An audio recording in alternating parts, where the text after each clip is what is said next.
Rapaziada, eu estou completamente alucinado com uma parada no último mês, assim, tá ligado? No último mês, o meu feed do Instagram, feed do YouTube, mano, tudo tem a ver com o quê, né? Tem a ver com o que eu tenho aqui nas minhas mãos. Tem a ver com Duna. Toma! Caralho aí, de verdade. Mano, bizarro, tá? Bizarro o quanto isso daqui é bom. Isso daqui é ouro, mano. Isso daqui é ouro, velho. Eu nem lembro por que eu decidi pegar esse livro, até porque foi o livro de maior quantidade de páginas que eu já li na vida. São 700 páginas. E por mais que, putz, mano, 700 páginas é coisa, hein, mano? Mas, obviamente, né, tem muitos livros aí que tem de 700 pra cima. Tem o Conde de Monte Cristo, Moby Dick, né? Todas essas outras obras aí que também tem quantidades parecidas de página. Mas é um desafio pessoal, né? E eu acho que eu li em 3 semanas e meia. Em 3 semanas, ali quase um mês, porque eu lembro que eu comecei a ler na primeira semana de março. Na primeira semana de março eu terminei A Morte de Ivan Ilitch, se eu não me engano, que era um livro bem curtinho, e daí eu decidi que eu queria ler alguma coisa maior. Aí eu nem lembro como que eu fui parar em Duna, mas eu fui parar em Duna e, mano, puta merda, que livro bom. Eu já sabia que eu gostava por causa do filme, eu já sabia que o filme tinha sido bom. O Villeneuve, né, que é o diretor do filme, fez um excelente trabalho. Então, o que é Duna, né, rapaziada? O que é Duna? Esse vídeo aqui não é nem uma review, não é nem um nada assim, porque o livro é nota 10, sim, o livro é foda, a história é foda, o mundo é muito bom, a criação de mundo é espetacular, tudo que tem em volta, assim, é maravilhoso, tá ligado? Tudo que tem em volta de Duna é maravilhoso. E Duna dá aquele sentimentozinho de terminei de ler. E agora? O que eu faço, né? E daí, no caso de Duna, é bem fácil de você pensar no e agora, porque Duna tem 6. Na verdade, tem muito mais livro do que 6. Mas a saga principal ali do Frank Herbert, né? Que é o autor principal, tem 6 livros. E daí eu já tô aqui, ó. Toma. Messias de Duna, que vai ser o terceiro livro, que vai ser o terceiro filme, que aliás vai sair no dia 18 de dezembro de 2026 e é um dia antes do meu aniversário, então claramente estarei lá para poder prestigiar esse filme maravilhoso que vai ser do Villeneuve, né? E daí, o primeiro livro, esse livro aqui, ele é os 2 filmes. A gente tem 2 filmes, né? Eu acho que é 2018 ou 19 e 2024, talvez, não lembro, 2023, pá, não sei. Mas são filmes aí bem recentes e os 2 primeiros filmes que são lançados até agora é o primeiro livro, porque o primeiro livro é bem extenso, né? Então tiveram que botar em 2 filmes. E o terceiro filme é o segundo livro. E daí tem 2 trilogias de livros, que é Duna, Messias de Duna e Filhos de Duna. E tudo que eu estiver falando eu vou estar ilustrando aí pra vocês, tá? Inclusive, quando eu for falar de alguns personagens que tem no livro, eu vou botar as imagens dos personagens no filme do Villeneuve, porque teve um filme de Duna em 1985, 84, se eu não me engano. É dessa época aqui que esse livro é. Eu vou contar a história desse livro aqui rapidamente, porque claramente, né, esse livro aqui é bem mais velho do que esse daqui que eu tenho. Esse daqui, em qualquer livraria que você for hoje em dia, você encontra. Já esse daqui não encontra porque é a terceira edição lançada no Brasil. Esse livro aqui lançou em 1984 e eu vou contar a história desse livro aqui que foi bem interessante, como que eu adquiri. Mas aí tem um filme de 1985 e o livro é de 1965, do Frank Herbert. Ele escreveu 6 livros no total. E por que eu falei que tem mais? Porque o filho dele, eu não lembro o nome do filho dele agora. Acho que é Brian Herbert. Se eu vou botar aí na tela se eu estiver enganado. Mas se eu tiver certo, vou botar uma foto. Então, basicamente, o que é o princípio disso daqui, né? Qual é o lance? O lance é que a humanidade criou máquinas que ficaram inteligentes, inteligências artificiais, e fala isso no livro, né, inteligências artificiais com todas as palavras. Então, em 1965, esse cara tava pensando que inteligências artificiais iam dominar o planeta e a gente tá aí com o IA fazendo o que tá fazendo hoje em dia, né? E as inteligências artificiais se revoltaram contra a humanidade e a gente teve uma guerra. E daí, depois, a humanidade ganhou essa guerra, foi uma guerra muito sinistra, a humanidade ganhou essa guerra. E quando a humanidade ganhou, eles baniram todas as máquinas pensantes e começaram a integrar as máquinas nos seres humanos. Então, por exemplo, tem um ser que é um humano aqui no livro, que o nome dele é Mentat. O Mentat é como se fosse um conselheiro para os líderes políticos, né? É como se o presidente tivesse um conselheiro do lado dele e esse conselheiro fosse um Mentat. Esse Mentat, eles são humanos que são supercomputadores, então ele tem um poder de processamento gigantesco, ele pode fazer matemática, possibilidades, então tipo, meu Mentat, qual é a possibilidade se eu fizer isso, qual é a possibilidade de tal coisa acontecer, né? Então eles são conselheiros políticos, então eles meio que integram as máquinas nas pessoas, só que de uma forma um pouco mais, eu não diria, é porque quando a gente pensa nisso, né, a gente pensa, sei lá, Exterminador do Futuro, né? Uma parada meio robótica e tal. Não, mas é uma parada meio ciência de daqui a 10 mil anos, tá ligado? Então você para poder pensar nisso, que a ciência daqui a 10 mil anos deve ser sinistra. Então eles juntam tecnologia com o ser humano para que evite que essa guerra, né, aconteça de novo, essa revolta. Beleza. Aí, isso daí é o background, né, da história. E o interessante do livro é que, pô, se você começa um livro e o livro tem um fucking mapa pra você se situar e atrás você tem uma terminologia, tá ligado? Tem uma parte aqui no livro que é da terminologia do Império, tá ligado? Porque Duna se passa em vários planetas. Cada família grande tem um planeta, né? Vamos pensar nas famílias de Game of Thrones, em vez deles terem cidades, né? Cada um tem a sua própria cidade, aqui cada um tem o seu próprio planeta. Enfim, qual é a história do primeiro livro? A história do primeiro livro é a história do Paul Atreides e da mãe dele, da Lady Jessica. E como é que rola essa... Eu vou dar uma breve resumida no início do livro e do filme para que você se interesse e vou tentar não dar muito spoiler, tá? A gente tem um imperador, né? O Shaddam IV. Esse cara, ele tem ciúminho do Duque Leto Atreides, pai de Paul Atreides, dono do planeta Caladan. E daí qual é o lance? O Duque Leto é um cara da galera, é um cara maneiro, é um cara da hora, né? Ele governa com coração, ele é um cara legal. Sendo que no filme a gente pensa isso, no livro a gente vê que não é tanto assim não. Ele é bem espertinho, ele é bem danado. Ele tá em Caladan, que é o planeta dele, é um planeta florido, é um planeta que tem água pra caramba, é um planeta que tem cachoeiras, é um planeta bem diverso e bem bom de se morar. E daí ele tem esse filho, Paul Atreides, ele tem a concubina dele, não a esposa dele, a concubina dele, Lady Jessica. Aí o imperador, como ele tem ciúminho, porque ele é um cara, o Duque Leto, que não falei, né, é um cara querido, né, e tal. E além de ser um cara muito bom, ele tem um exército muito bom.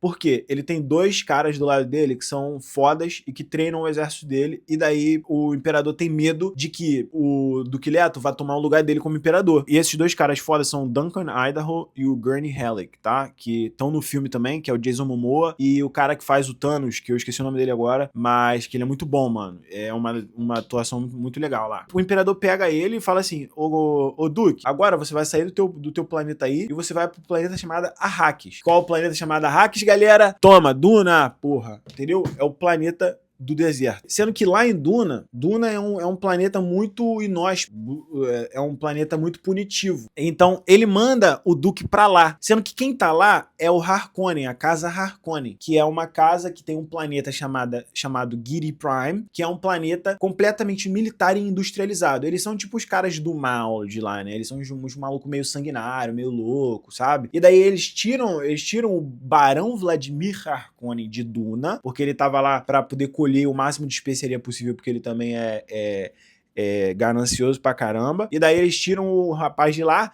e mandam o Duque Leto. Aí, o que o imperador faz, safado? Ele trai o Duque Leto e manda uma legião, 2 legiões de Sardaukar, que são o exército imperial, para a galera Harkonnen e fala assim, ó, ô Harkonnen, faz o seguinte, finge que você tá com ciúme e tenta pegar o negócio de volta, tenta pegar o planeta de volta e ataca eles, entendeu? Então, tipo assim, eles mal chegaram, os Harkonnen já atacam eles. Aí acontece um monte de coisa e o principal é que acontece, o Paul e a Jessica vão parar no deserto. E que nem eu falei pra vocês, né?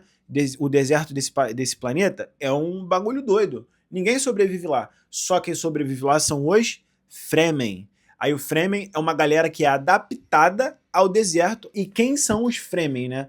Eu vou pegar aqui pra vocês quem são os Fremen agora. As tribos livres de Arrakis, habitantes do deserto, remanescentes dos peregrinos zen sunitas, piratas da areia, de acordo com o dicionário imperial. Então, eles são a galera que consegue sobreviver no deserto. E daí, o que o Paul Atreides e a Jéssica vão fazer? Vão se juntar com esses Fremen para poder conseguir sair desse deserto e queria vingança pelo pai dele, porque aconteceu um monte de coisa lá e o pai dele é destituído lá, né, do Duque, não sei o que, ele é traído de certa forma, e daí para isso, para você saber quem é que traiu, como é que foi essa traição, o que aconteceu exatamente, quem morre, quem não morre, aí você vai ter que ler o livro, vai ter que ver o filme, meu amigo. Mas você percebe que aqui a gente tem uma construção de mundo onde a gente precisa, literalmente, de um dicionário das coisas, né, numa terminologia do Imperium que tem aqui no final do livro, a gente precisa de um mapa para poder entender, então é uma parada bem complexa, uma parada que você vai ter que investir um pouco de tempo e vai ter que ler com atenção para poder pegar a visão das coisas. Além disso, a gente tem apêndices do almanaque e trechos seletos das casas nobres, ou seja, por exemplo, que nem eu falei, né, o imperador, o nome dele é Shaddam IV, aí tem aqui, ó, Imperador Shaddam IV, do ano 10.134 até o ano 10.202. Você tem um resumo da pessoa aqui, né, do livro, porque é bem complexo, então você precisa ter um certo background para poder entender as coisas. E isso é muito legal. Essa é a parte maneira. É você tá lendo, é você pegar, você vai assistir o filme, aí você sabe mais ou menos o que vai acontecer. Aí você começa a ler, aí, porra, é um calhamaço, mano. Aqui, ó, 646 páginas no total aqui até o final do apêndice. Aí você vai pensar, caraca, mano, mas eu não entendo isso. Aí você vai lá no final do livro, pesquisa o que é isso e segue, entendeu? Então essa é a graça, é você ficar pesquisando, é você estudar a história da parada, sabe? É uma construção de universo tão rica, tão boa, que você tem que entender coisas e você tem que pesquisar o que é aquela palavra e você tem que lembrar. Às vezes você vai ver um personagem na página 50 e esse personagem só vai voltar na página 300, né? Tem um período em que o Gurney Halleck, que é um dos amigos lá do Paul Atreides e mestre de armas do Leto Atreides, ele vai se separar do Paul Atreides, né? Porque o Paul Atreides e a Lady Jessica, eles vão ficar lá no deserto, vão ficar jogados lá no deserto. E daí o Gurney Halleck, ele só volta depois de tipo 150 páginas, 200 páginas. E isso não é nem metade, nem um quarto do livro, né? Um terço do livro. Mas aí você tem que lembrar, putz, quem é Gurney Halleck? Beleza, Gurney Halleck é esse cara aqui, que era o mestre de armas do pai dele, né, e tal, e eles têm essa relação. Então, isso é muito interessante, você ter que lembrar de pessoas que estão lá no início do livro, depois de 200, 300 páginas, porque com um livro muito, muito curtinho, você não consegue fazer isso, né? Você tem aqui, putz, eu já dei a morte de Ivan Ilitch, né, que eu já tinha lido, que foi o último livro que eu li antes de Duna. Você não tem nem chance de esquecer alguma coisa, porque o livro tem 85 páginas, sabe? 85 páginas aqui, nada aconteceu ainda. A galera tá em Caladan ainda, né? Tá no planeta deles ainda. Então, rapaziada, recomendo demais Duna. Duna é uma puta obra, tá? Frank Herbert amassou legal. Visionário, né? Visionário é sinistro, porque lá em 1965 o cara tava falando de uma guerra de uma guerra contra as IAs, né? Então o cara, ele sabe de alguma coisa que eu não sei. Ah, e também eu falei, né, que eu ia falar sobre a história desse livro aqui, 1984 esse livro. Eu fui numa viagem em Penedo, no Rio de Janeiro. Quem é do Rio sabe, né, e muito provavelmente todo mundo sabe, porque quem assiste aqui o canal são as pessoas mais próximas a mim. Eu fui numa viagem em Penedo com a minha família, com a minha namorada, e chegando lá, eu vou botar uma foto da biblioteca que tinha lá, que era uma pousada, a gente foi num jazz club, e daí lá tinha uma mini bibliotecazinha.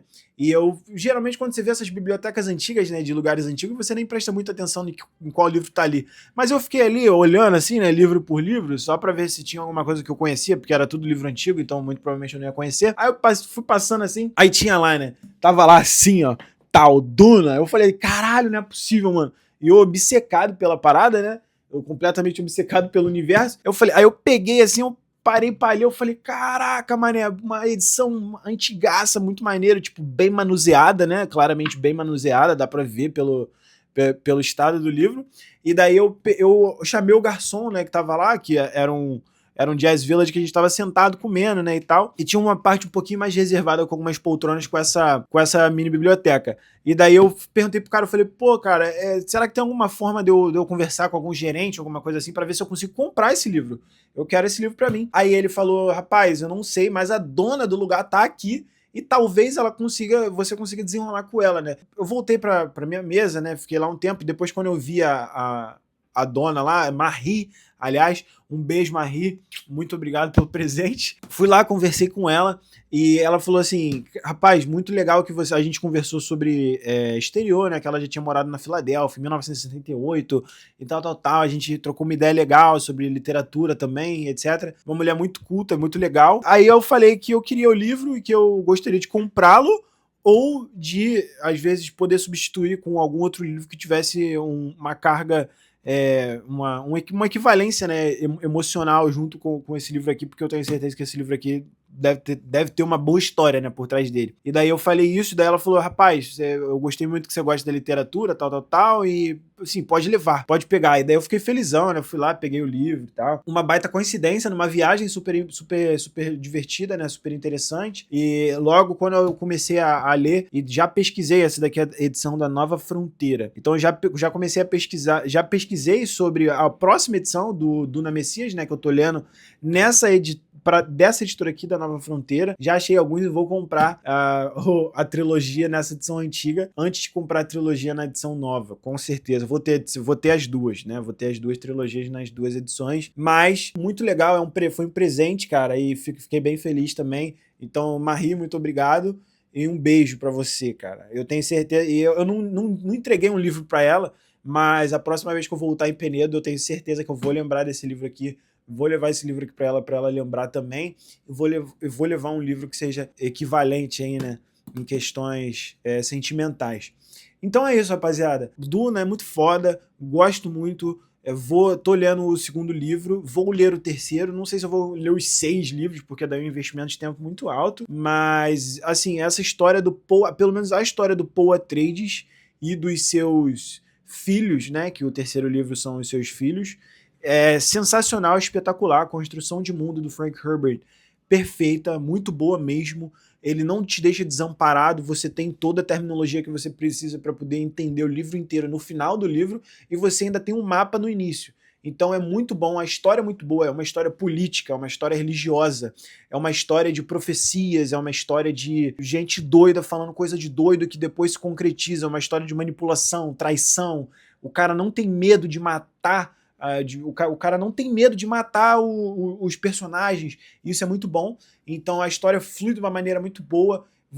E outra recomendação, eu vou botar aqui uma foto, vou botar o link na descrição. Leiam ouvindo esse audiobook desse cara aqui. Esse audiobook é muito bom, ele faz interpretações com as vozes, é muito bom mesmo esse audiolivro. Ouçam o audiolivro lendo o livro, que você vai ter uma experiência muito imersiva, é muito boa mesmo, eu recomendo bastante. Então é isso, cara. Muito obrigado aí por ter assistido até o final. Eu sei que o vídeo de hoje ficou um pouco longo e eu tô meio exaltado aqui, porque, porra, é muito bom mesmo. É muito interessante. Amei o livro. Top 3 da minha vida, sem discussão alguma. E, assim, eu acho que vai ser a primeira saga de muitas, tá? Já comprei aqui a saga do Senhor dos Anéis. Comprei aqui um box da HarperCollins, que é o negócio que publica, né, Senhor dos Anéis.